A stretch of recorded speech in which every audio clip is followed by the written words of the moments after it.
Hello everyone and welcome back. My name is Mr. Cobalt, and in this video I'm going to be going over another example of how to use molar mass as a conversion factor. So this is problem number 3. So let's get into this.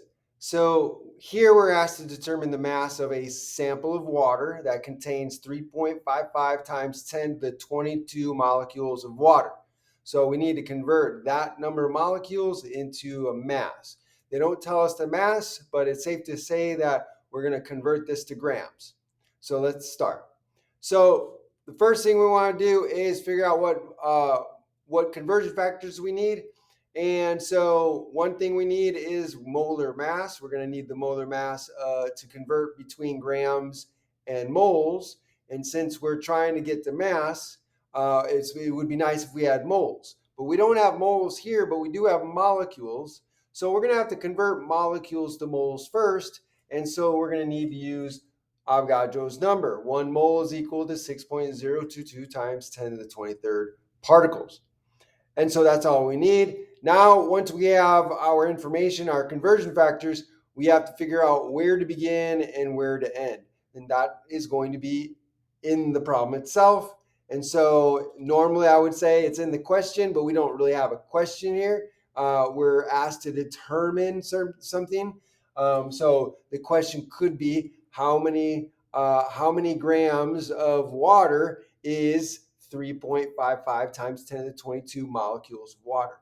So we're going to start with the given molecules and we're going to convert that to grams. So the first thing we want to do is write down 3.55 times 10 to the 22.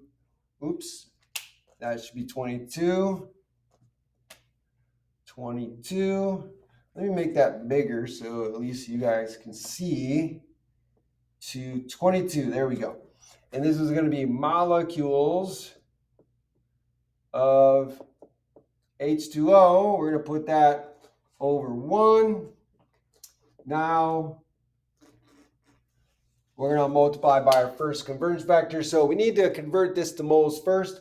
We're given a particle, which is the molecule. So we're going to use this relationship here. 1 mole is equal to 6.022 times 10 to the 23rd molecules. So we'll go ahead and do that. So here we have molecules of water on the bottom. We're going to need molecules of water on the, we have molecules of water on the top. We're going to need we're going to need molecules of water on the bottom. So that's a particle. So we're going to put 6.022 times 10 to the 22 molecules of water on the bottom, and then 1 mole of water on top. So molecules of water cancel out. And now I have moles of water. Now I can use the molar mass of water to convert moles to grams. So I set up another conversion factor. So I know that the molar mass of water is 18.016 grams per mole. That means that every mole of water is going to be equal to 18.016 grams. So since I have moles of water on top, I'm going to need 1 mole of water on the bottom because here I have 1 mole. 1 mole goes on the bottom and then the grams goes on top. So 18.016 grams of water. So moles of water cancel out.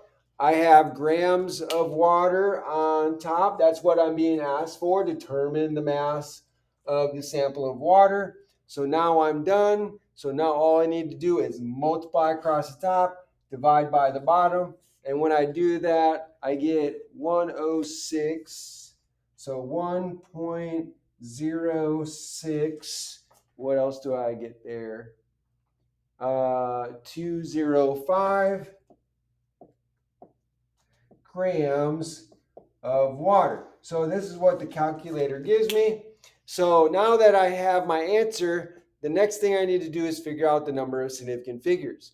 So again, here I have to remember the rule that is applied when I'm multiplying and dividing.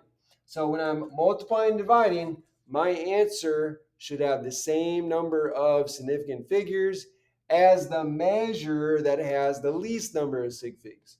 So I have three measures here. I have molar mass that has 5 sig figs. So I'll put a 5 here.